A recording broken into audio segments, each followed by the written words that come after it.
আকাশবাণী গুৱাহাটীৰ FM মহাবাহু আমাৰ যুৱবাণীৰ পৰা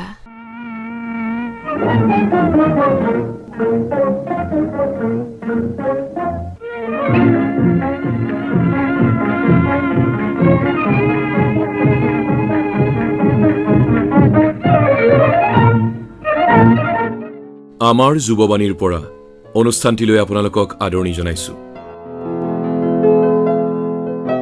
আজিৰ অনুষ্ঠানৰ আৰম্ভণিতে আপোনালোকলৈ আগবঢ়াইছো ইতিপূৰ্বে যুৱবাণীৰ প্ৰতিভা অনুষ্ঠানটিত প্ৰচাৰ কৰা উদীয়মান কণ্ঠশিল্পী সুকন্যা দত্তৰ সৈতে স্নেহা পাঠকৰ কথোপকথন। নমস্কাৰ। সমূহ শ্ৰোতাকে ৰঙালী বিহু তথা অসমীয়া নৱবৰ্ষৰ শুভেচ্ছা জ্ঞাপন কৰি মই স্নেহা পাঠকে আপোনালোকক আদৰণি জনাইছো। শ্ৰোতাসকল, এই অনুষ্ঠানৰ জৰিয়তে আমি আমাৰ সমাজত নিজ প্ৰতিভাৰে জিলিকি উঠা উদীয়মান যুৱক যুৱতীক আমন্ত্ৰণ জনাওঁ আৰু তেওঁলোকক আপোনালোকৰ সৈতে পৰিচয় কৰাই দিয়াৰ লগতে তেওঁলোকৰ কৰ্মৰাজিৰ বিষয়ে কিছু কথা জনাৰ প্ৰয়াস কৰোঁ। আজিৰ প্ৰতিভা অনুষ্ঠানত আমাৰ সৈতে উপস্থিত আছে এগৰাকী উদীয়মান কণ্ঠশিল্পী তথা কটন বিশ্ববিদ্যালয়ৰ ছাত্ৰী সুকন্যা দত্ত। আপোনাক আমাৰ অনুষ্ঠানলৈ স্বাগতম। নমস্কাৰ। আজি আমি আপোনাৰ সৈতে কথা পাতিম, আপোনাৰ গীত শুনিম। কিন্তু প্ৰথমতে আজি যিহেতু বিহু, গতিকে এতিয়া বিহু গীতেৰে অনুষ্ঠানটি আৰম্ভ কৰিলে কেনে হয়? নিশ্চয়। ইয়াৰ জৰিয়তে মই সমূহ অসমবাসীক ৰঙালী বিহুৰ শুভেচ্ছা জ্ঞাপন কৰিলোঁ আৰু এতিয়া মই এটি বিহুগীত গাবলৈ লৈছোঁ। বিহুৰে বিৰি নাপাতে সমনীয়া, ঐ বিহুৰে বিৰি না ঐ পাত, বিহু থাকে মানে বিহুকে বিনাবা, ঐ বিহু গলে বিনাবাকা, ঐ পৰ্বতে পৰ্বতে বগাব পাৰোঁ মই, পৰ্বতে পৰ্বতে বগাব পাৰোঁ মই, লতাতনো বগাবলৈ, লতাতনো বগাবলৈ টান, এই জুৰীয়া হাতীকো বলাব পাৰোঁ মই, জুৰীয়া হাতীকো বলাব পাৰোঁ মই, তোমাকনো বলাবলৈ, তোমাকনো বলাবলৈ টান। খুব সুন্দৰ। আজিৰ বিহুৰ দিনত এটি বিহু গীতেৰে অনুষ্ঠানটি আপুনি জীপাল কৰি তুলিলে। আপোনাৰ পৰা আমি আৰু গীত শুনিম, কিন্তু প্ৰথমে জানিব বিচাৰিছোঁ আপোনাৰ জন্ম আৰু শিক্ষা সম্পৰ্কে। মোৰ ঘৰ ঢকুৱাখানাত, লখিমপুৰ জিলা। মোৰ জন্ম হৈছিল ডিব্ৰুগড়ত 15 মাৰ্চ 2000 চনত। মোৰ স্কুলীয়া শিক্ষা আৰম্ভ হৈছিল ঢকুৱাখানাতে, চেণ্ট্ৰেল স্কুল ঢকুৱাখানা। তাৰপাছত মই একাদশ দ্বাদশ শ্ৰেণীৰ শিক্ষা গ্ৰহণ কৰিলোঁ কোটাৰ পৰা, এলেনৰ পৰা, আৰু বৰ্তমান মই কটন বিশ্ববিদ্যালয়ত পঢ়ি আছোঁ। আপুনি এগৰাকী কণ্ঠশিল্পী, গতিকে জানিব বিচাৰিছোঁ যে আপুনি সংগীতৰ জগতলৈ কেনেদৰে আহিল? আচলতে ঘৰৰ পৰাই এটা সাংস্কৃতিক পৰিৱেশ সৰুৰে পৰা পাইছিলোঁ। মায়ে গান গায়, বায়ে গান গায়, আৰু বিশেষকৈ মোৰ ককা। শুনি শুনি তেখেত ঢুকাল এতিয়া। তেখেতে প্ৰাৰ্থনা, বৰগীত, তেনেধৰণৰ গীতসমূহ গাবলৈ শিকাইছিলে। সৰুৰে পৰা সেই ককাই গোৱা, ঠিক গীত নহয়, সেই হৰিনামে হওক বা প্ৰাৰ্থনা, তাৰপাছত বৰগীত, সেইবোৰ শুনি শুনি ককাক অনুকৰণ কৰা মনত আছে। আইতাও ককাৰ লগতে তেনেকৈ তেওঁলোকে হৰিনাম ধৰে, সকলোৱে লগতে বিহুৱে সংক্ৰান্তিয়ে সকলোৱে গীত গায় বা তেনেধৰণে বিভিন্ন ধৰণৰ বিহু গাওঁ আমি সকলোৱে মিলি, বা ৰুদ্ৰ বৰুৱাৰ গীতেই হওক বা জয়ন্ত হাজৰিকাৰ গীতেই হওক, সকলোৱে সেই তেনেকৈ ঘৰতে চৰ্চা। গতিকে ঘৰখনতে আপোনাৰ গানৰ আদিপাঠ আৰম্ভ হৈছে। হয় হয়। ঘৰখনৰ কথা আহিছেই যেতিয়া, আমি আপোনাৰ শৈশৱ আৰু ঘৰখনৰ বিষয়ে কিছু জানিব বিচাৰিছোঁ। হয়, মোৰ ঘৰত মোৰ মা, দেউতা, তাৰপাছত বা আৰু ভাইটি। মায়ে গান গায়, দেউতাই চায়, দেউতাই গান নাগায়, কিন্তু বা তাইও বিৰাট ভাল গান গায়, আৰু ভাইটি সি গীটাৰ বজায়। সেয়া মানে সকলোৱে আৰু অলপ অলপ সাংস্কৃতিকভাৱে ভিন ভিন ক্ষেত্ৰৰ সৈতে জড়িত। হয়। মা পঢ়িছিলে কটন কলেজত, আৰু সেই সময়ত তেওঁৰ লগৰবোৰে কয় যে তোমাৰ মায়ে আগতে ঢোল বজাইছিলে। সেই তেনেকৈ মানে সেইবোৰ আৰু তেতিয়াৰ পৰাই চলি আহিছে। আৰু এটা বস্তু ভাল লাগে ঘৰখন বুলিলে, মা দেউতাই সদায় প্ৰত্যেক বছৰে সৰুৰ পৰা এতিয়ালৈকে, এতিয়াতো বাৰু বাহিৰত পঢ়া বা মানে সময়বোৰ মিলিলেহে অহা হয় ঘৰলৈ, সেইবাবে যেতিয়ালৈকে স্কুলত আছিলোঁ তেতিয়া প্ৰত্যেক বছৰে কঠীয়া ৰোৱা সময়ত বা ধান দোৱা সময়ত লৈ যায় পথাৰলৈ। আৰু বৰ ধুনীয়া এটা স্মৃতি আছে। মই সৰু থাকোঁতে পৰীক্ষা দি ঘূৰি আহোঁ, তেতিয়া মোৰ মামাৰ ঘৰত আইতা, মামী সকলোৱে ধান দাই থাকে।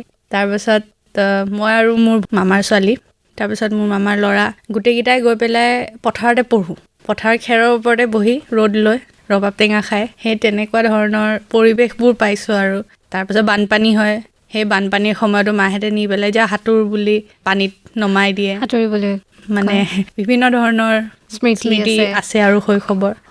বানপানী নোহোৱা হ'ল এতিয়া, সেইটো বাৰু স্মৃতিয়ে, কিন্তু পথাৰলৈ যোৱাটো এতিয়াও যেতিয়া ঘৰত থাকোঁ কঠীয়া ৰোৱা সময়ত বা ধান দোৱা সময়ত এতিয়াও যোৱা হয়। নিশ্চয় খুব ভাল লাগিল আপোনাৰ শৈশৱৰ বিষয়ে জানিবলৈ পাই, আপোনাৰ ঘৰখনৰ বিষয়ে, ঘৰখনৰ ইমান এটা সাংস্কৃতিক পৰিৱেশ, এক সুন্দৰ শৈশৱ অতিবাহিত কৰি আহিছে আপুনি।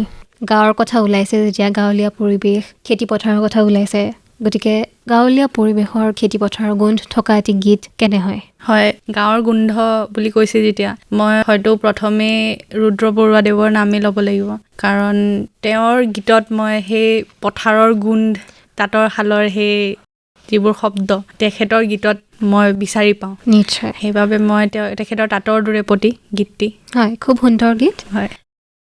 তাঁতৰ দূৰে পতি চলাইখন পতি পলকত তুলুঠা ঘূৰে, তাঁতৰ দূৰে পতি চলাইখন পতি পলকত তুলুঠা ঘূৰে, কোননো সেই গৰাকী চিলনি ৰৈ জীয়ৰী চেলেং চকঠীয়া জোৰে, পলকত তুলুঠা ঘূৰে, তাঁতৰ দূৰে পতি চলাইখন পতি পলকত তুলুঠা ঘূৰে, একাঠুৱৈ বোকাতে কোনে নৈ কঠীয়া আখিয়ে আখিয়ে ৰুলে, ভৰিত নুকুবে পৰি কাণৰে ঐ থুৰীয়া, ভৰিত নুকুবে পৰি কাণৰে ঐ থুৰীয়া, ইফালে সিফালে লৰে, পলকত তুলুঠা ঘূৰে, তাঁতৰ দূৰে পতি চলাইখন পতি পলকত তুলুঠা ঘূৰে। খুব সুন্দৰ এই গীতটি, এনেই ইমান ভাল লাগে শুনি, আৰু আপোনাৰ কণ্ঠত সঁচাকৈ গানটো খুব ভাল লাগিছে। এতিয়া আহিছোঁ আন এটি প্ৰসংগলৈ। এয়া বিহুৰ বতৰ আৰু আপুনি ঢকুৱাখনাৰ জীয়ৰী, গতিকে ঢকুৱাখনা বুলি ক'লে ফাট বিহুৰ নাম ল'বই লাগিব। ফাট বিহু উদযাপন কেনেদৰে কৰা হয়, বা ফাট বিহুৰ পৰম্পৰা সম্পৰ্কে কিছু কথা জনাবচোন। হয়, বিহু অসমৰ জাতীয় উৎসৱ। ঢকুৱাখানাত এক বিশেষ ধৰণৰ বিহু উদযাপন কৰা হয়, যাক আমি ফাট বিহু বুলি কওঁ, আৰু ফাট বিহুক ঢকুৱাখানাৰ আঞ্চলিক লোক উৎসৱ বুলিও কোৱা যায়। এই বিহু উদযাপন কৰা হয় চাৰিকৰীয়া নৈৰ পাৰত। এই চাৰিকৰীয়া নৈৰ পানী ফাটতে আহোম শাসন কালত ডা ডাঙৰীয়াসকলে লুইতেদি চাৰিকৰীয়া নৈৰে ভটিয়াই আহি বহাগৰ সেই নিৰ্দিষ্ট দিনকেইটাত বাঁহৰ পাতি ৰাজকাৰ্য সমাধা কৰিছিল। আৰু সেই সময়ত উত্তৰ পাৰৰ যিসকল লোক আছিল, আহোমৰ ডা ডাঙৰীয়াসকলক আমোদ দিবৰ বাবে বিভিন্ন নাচ গানৰ ব্যৱস্থা কৰিছিল। আৰু প্ৰথম অৱস্থাত এই অঞ্চলৰ যিসকল মিচিং জনগোষ্ঠীৰ লোক, তেওঁলোকে আগভাগ লোৱা বুলি পূৰ্বজসকলে কয়, কিন্তু পিছলৈ যিবোৰ আহোম, চুতীয়া, কৈৱৰ্ত, কোচ, কলিতা, কছাৰী সকলো জাতি জনগোষ্ঠীৰ লোকে ইয়াত অংশ ল'বলৈ ধৰিলে। আৰু সেই পৰম্পৰা এতিয়ালৈকে চলি আহিছে। মে' মাহত উদযাপন কৰা হয় এই বিহু, বহাগৰ শেষৰ ফালে। আৰু তাত বিভিন্ন জাতি জনগোষ্ঠীৰ লোক আহে, তেওঁলোকে নিজৰ নিজৰ যি সাজ পোছাক, জনজাতীয় সাজ পোছাক, সেই পৰিধান কৰি আহে। গছৰ তলত বিহু নাচে সেই চাৰিকৰীয়া নৈ পাৰত। এক অতি সুন্দৰ পৰিৱেশ। খুব সুন্দৰ পৰিৱেশ হয়। হয়, আৰু আপুনি তেনে পৰিৱেশৰ মাজতে ডাঙৰ হৈছে। ফাট বিহুৰ বিষয়ে বিস্তৃতভাৱে জানিবলৈ পাই আমি উপকৃত হৈছোঁ, নিশ্চয় শ্ৰোতাসকলো উপকৃত হৈছে। কিন্তু এইখিনিতে শ্ৰোতাসকলক আৰু এটি গীত শুনালে কেনে হয়? হয়, মই জংকীবাৰ এটি গীত, আউসীৰ জোন মোৰ অতিকৈ প্ৰিয়, সেই গীতটি গাম। হয়, খুব সুন্দৰ গীত। তুমি চালেই জানা, তুমি চুলেই জানা, মেঘালী সপোনে পাগৰ সলাই, তুমি চালেই জানা, তুমি চুলেই জানা, মেঘালী সপোনে পাগৰ সলাই, আউসীৰ জোন মোৰ সন্মুখতে, সেমেকা চকুলো দুগালতে, নিজান ৰাতিবোৰ কেতিয়াকে পুৱাব খেলিব ৰ'দেশতে তুমি আহিবা এদিনা ৰং দিবা দুচকুত মৰমেৰে বুকু পচাই আউখীৰ জোন মোৰ সন্মুখতে হেমেকা চকুলো দুগালতে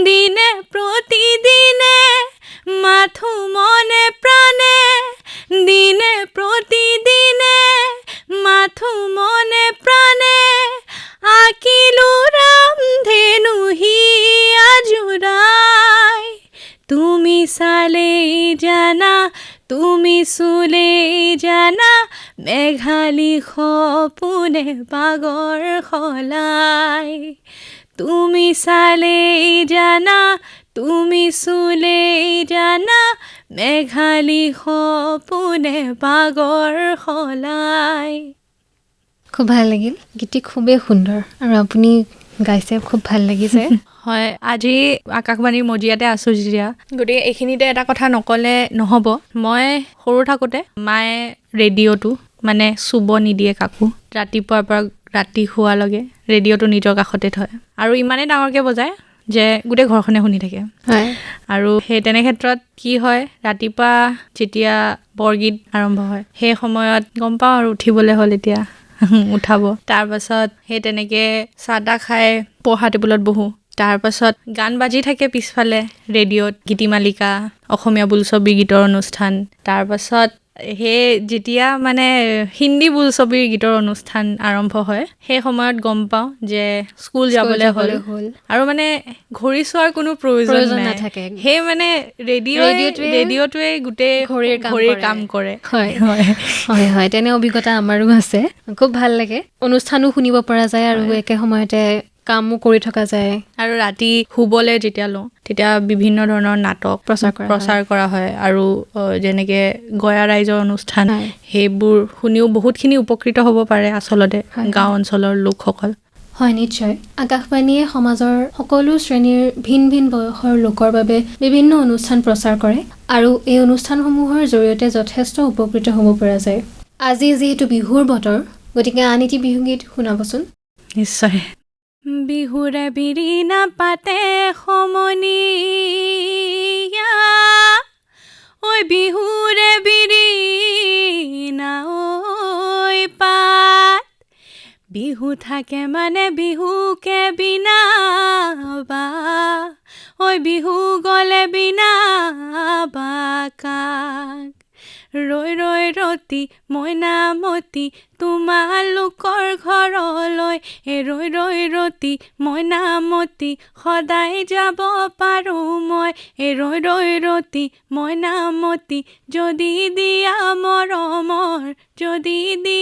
মৰমৰ মাত খুব ভাল লাগিল আন এটি প্ৰশ্ন মনলৈ আহিছে প্ৰিয় শিল্পী বুলিলে কাৰ কথা আপোনাৰ মনলৈ আহে আৰু কিয় আচলতে প্ৰিয় শিল্পী বুলি ক'লে তেনে নিৰ্দিষ্টভাৱে কোনো নাম মোৰ মনলৈ নাহে মই বিভিন্ন ধৰণৰ গান শুনো বিভিন্নজনৰ গান শুনো প্ৰথমতে নাম ল'ব লাগিব ভূপেন হাজৰিকা তেখেতৰ লিখনি তেখেতৰ সুৰ সকলোখিনিয়ে একক আৰু অনন্য হয় আৰু মই ক'লোৱে ৰুদ্ৰ বৰুৱাৰ বিষয়ে তেখেতৰ গীতসমূহ আৰু যিসমূহ গীত জয়ন্ত হাজৰিকাই সুৰ কৰা কণ্ঠদান কৰা আৰু লিখাবোৰ নিৰ্মলপ্ৰভা বৰদলৈ তেখেতৰ লিখনি আৰু জয়ন্ত হাজৰিকাৰ কণ্ঠ সেয়া হয়তো মোৰ আটাইতকৈ প্ৰিয় আচলতে নিৰ্মলপ্ৰভা বৰদলৈ যিখন কিতাপ আছিলে জীৱন বৰ অনুপম সেইখন পঢ়ি থাকোঁতে হয়তো বিভিন্ন সময়ত মানে এনেকুৱা লাগিছিলে যে মই নিজকে বিচাৰি পাওঁ কোনোবা এখিনিত তেখেতৰ লিখনিত আৰু সেই তেতিয়াৰ পৰাই মানে মোৰ তেওঁৰ লিখনিবোৰ বিৰাট ভাল লাগে আৰু সৰুৰে পৰাই তেওঁৰ সৰু ল'ৰা ছোৱালীৰ কাৰণে লিখা যিবোৰ কিতাপ সেইবোৰো পঢ়িছিলোঁ আৰু এতিয়াও যিটো বয়সত আছোঁ সেই বয়স অনুযায়ীও তেখেতে লিখা গীত শুনি মোৰ খুব ভাল লাগে হয় তেখেতে লিখা বিভিন্ন গীত জয়ন্ত হাজৰিকাই গাইছে হয় তেওঁৰ গানবোৰ মোৰ খুবেই প্ৰিয় নিশ্চয় জয়ন্ত হাজৰিকাৰ গীতৰ কথা ওলাইছে যেতিয়া তেখেতৰ গীত এটি নুশুনালে অনুষ্ঠানটো আধৰুৱা হৈ ৰ'ব নিশ্চয় মই নিৰ্মলপ্ৰভা বৰদলৈ লিখা সাৰ পাম মই পুৱতি নিশাতে য'ত সুৰ আৰু কণ্ঠ আছিল জয়ন্ত হাজৰিকাৰ সেই গীতটি গাম নিশ্চয়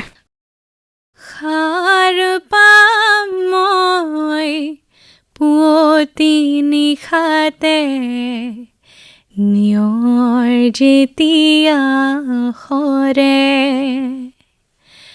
বাটৰ শুকান ধূলিত সেমেকা যিটো প্ৰহৰে কৰে সাৰ পাম মই পুৱতি নিশাতে নিয়ৰ যেতিয়া সৰে বাটৰ শুকান ধূলিত সেমেকা যিটো প্ৰহৰে কৰে আই মোক জগাবি আই মোক জগাবি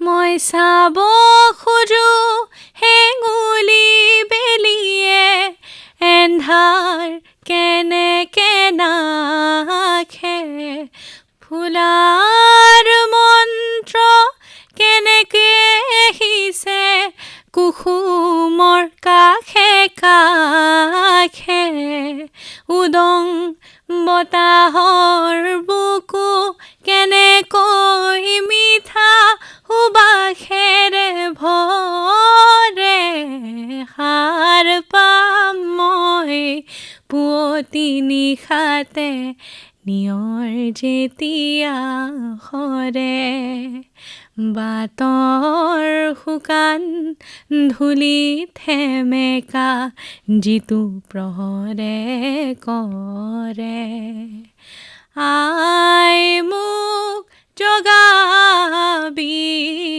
আই মোক জগাবি ভাল লাগিল সঁচাকৈ নিৰ্মল প্ৰভা বৰদলৈয়ে লিখা গীতবোৰ অতিকৈ অৰ্থবহ আৰু তাত জয়ন্ত হাজৰিকাৰ কণ্ঠ আৰু সুৰ এক সুন্দৰ সংযোগ খুব ভাল লাগিল গীতটি শুনি প্ৰত্যেক মানুহে আজৰি সময় বিভিন্ন ধৰণে কটাই ভাল পায় আপুনি আজৰি সময় কেনেদৰে কটাই ভাল পায় মোৰ প্ৰত্যেক দিনাখনে আচলতে আজৰি সময়বোৰ বেলেগ বেলেগকৈ যায় মই টাইকোৱাণ্ডো খেলোঁ টাইকোৱাণ্ডো ব্লেক বেল্ট সেই সৰুৰ পৰাই খেলিছিলোঁ আৰু সেয়াই ঘৰত ইফালে ইফালে সেইবোৰ প্ৰেক্টিচ কৰি থকা লগতে কিতাপ কাৰ লেখনি আপোনাৰ ভাল লাগে প্ৰথমে মই বহুত বিশেষ পঢ়া নাই কিন্তু যদি মোক ক'বলৈ কয় যে কাৰ ভাল লাগে তেতিয়াহ'লেতো মই অসমীয়া সাহিত্যৰ ক্ষেত্ৰত মোৰ ভৱেন্দ্ৰনাথ শইকীয়া খুবেই ভাল লাগে আৰু মই কেইদিনমান আগতে কপিলীপৰীয়া সাধু নৱকান্ত বৰুৱাই পঢ়িলে আৰু সেয়া বিৰাট ভাল লাগিল খুব ভাল লাগে আৰু ঘৰত থাকিলে আজৰি সময়বোৰ বেলেগ ধৰণে পাৰ কৰা যায় পথাৰলৈ যাওঁ লগৰবোৰৰ লগত খেলোঁ বা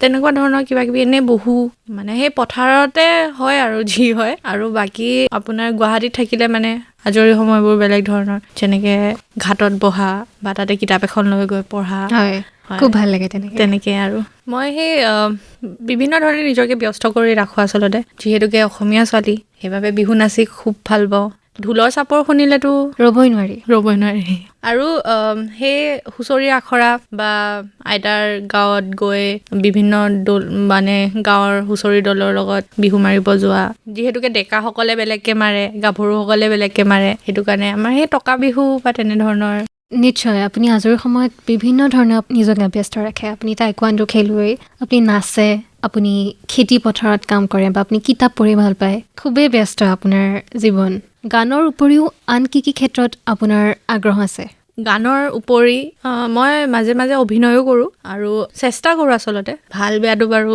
যিয়ে চাই তেখেতলোকে ক'ব আৰু যোৱা বছৰ এটি গীত ওলাইছিল কাল্টিভেটাৰ্ছৰ লগত তাত মই অভিনয় কৰিছিলোঁ ভোলানাথ বুলি আৰু অভিনয় মন আছে শিকিবলৈ বিৰাট আমি চাওঁতে চাওঁতে অনুষ্ঠানৰ শেষ পৰ্যায়ত উপনীত হৈছোঁহি গতিকে শেষত আপোনাৰ পৰা জানিব বিচাৰিছোঁ আপোনাৰ ভৱিষ্যত পৰিকল্পনা সম্পৰ্কে ভৱিষ্যত পৰিকল্পনা বুলি ক'বলৈ গ'লে প্ৰথমে নিজৰ গোটেই সেই পঢ়া শুনা সেইখিনি সম্পূৰ্ণ কৰি লগতে গীতৰ আখৰা পাৰিলে সদায় আখৰা কৰাৰ চেষ্টা কৰিম লগতে যিকোনো এটা বাদ্যযন্ত্ৰ বজোৱাবলৈ শিকিবলৈ খুবেই মন আছে আৰু লগতে মোৰ অভিনয় অলপমান শিকিবলৈ ইচ্ছা আছে নিশ্চয় আপুনি নিশ্চয় সফল হ'ব আপুনি গান গায় আপুনি নাচি ভাল পায় আপুনি নাটক কৰে আপুনি টাইকোৱাণ্ডো খেলুৱৈ বিভিন্ন ক্ষেত্ৰত আপোনাৰ ৰাপ আছে আপুনি ক'লে আপুনি বাদ্যযন্ত্ৰ শিকাৰ ইচ্ছা আছে আপোনাৰ ভৱিষ্যত পৰিকল্পনা সফল হওক আপুনি এগৰাকী ভাল মানুহ হিচাপে নিজকে গঢ়ি তোলক আমাৰ শুভেচ্ছা আপোনাৰ লগত সদায় থাকিব এতিয়া অনুষ্ঠানৰ শেষত এটি গীতেৰে আমি আমি অনুষ্ঠানটি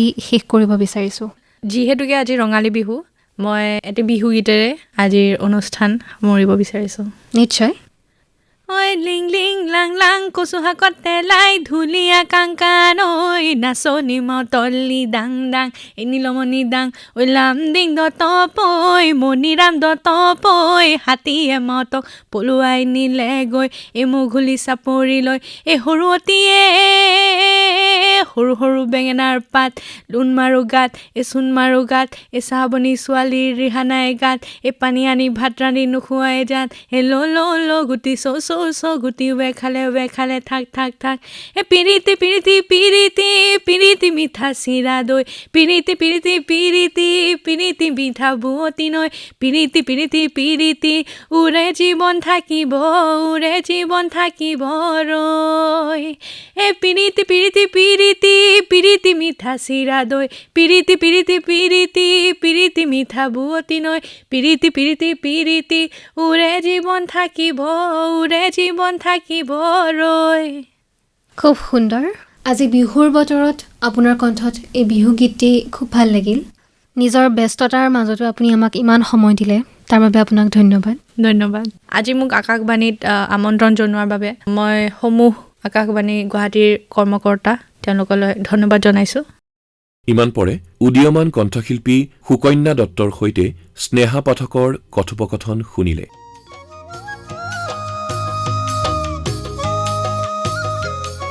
শ্ৰোতাসকল, এপ্ৰিল মাহটো পাৰ্কিনছন্স সজাগতা মাহ ৰূপে পালন কৰা হয়।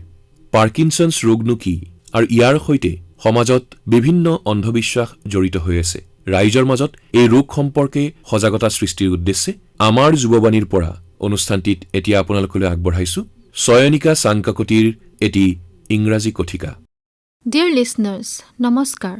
As we are celebrating the month of April as World Parkinson's Awareness Month, I would like to speak a few words on Parkinson's and the taboos attached to it. Parkinson's disease belongs to a group of conditions called movement disorders. It is a neurological syndrome usually resulting from deficiency of neurotransmitter dopamine as a consequence of degenerative, vascular, or inflammatory changes in the basal ganglia, that is the part of the brain that controls movement. Average age of Parkinson's is approximately 50 to 60 years. The incidence of this disease increased dramatically with increasing age. However, in the past few years, the incidence of this disease in those younger than 50 has also been increasing. In about 4% to 5% of the total cases, the sufferer is younger than 40 years. When signs and symptoms develop in an individual aged between 21 and 40 years, it is known as young onset Parkinson's disease. Parkinson's disease is a chronic and progressive in nature. That means it is long-term and gets worse with time. This disease of the nervous system is characterized primarily by certain cardial-motor symptoms related to movement. Some of the symptoms include tremors, that is, trembling in fingers, hands, arms, feet, legs, jaw, or head. Tremors mostly occur while the individual is resting and not while involved in a task. Tremors may worsen when an individual is excited, tired, or stressed. Rigidity, stiffness of the limbs and trunk, which may increase during movement. Rigidity may produce muscle ache and pain. Loss of fine hand movements can lead to cramped handwriting and may make eating difficult. Another symptom is slowness of voluntary movement. Over time, it may become difficult to initiate movement and to complete movement. Together with stiffness, it can also affect the facial muscles and result in an expressionless, mask-like appearance. Postural instability is another symptom of Parkinson's, which is impaired or lost reflexes and reactions can make it difficult to adjust posture to maintain balance, which result in recurrent falls and injuries. Individuals with more progressive Parkinson's disease can develop a distinctive shuffling walk with a stooped position and a diminished or absent arm swing. It may become difficult to start walking and to make turns. Individuals may freeze in mid-stride, appear to fall forward while walking. So it is very pertinent for us to talk, does it really affect movement, or is there a chance of further body and brain disorientation? So, mainly, while the main symptoms of Parkinson's disease are movement related, progressive loss of muscle control and continued damage to the brain can lead to secondary symptoms.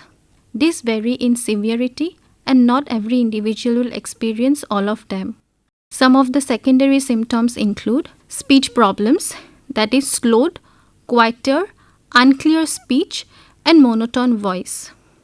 The second is difficulty in swallowing and excessive salivation. Third is confusion, memory loss, and dementia, which is more common in elderly individuals.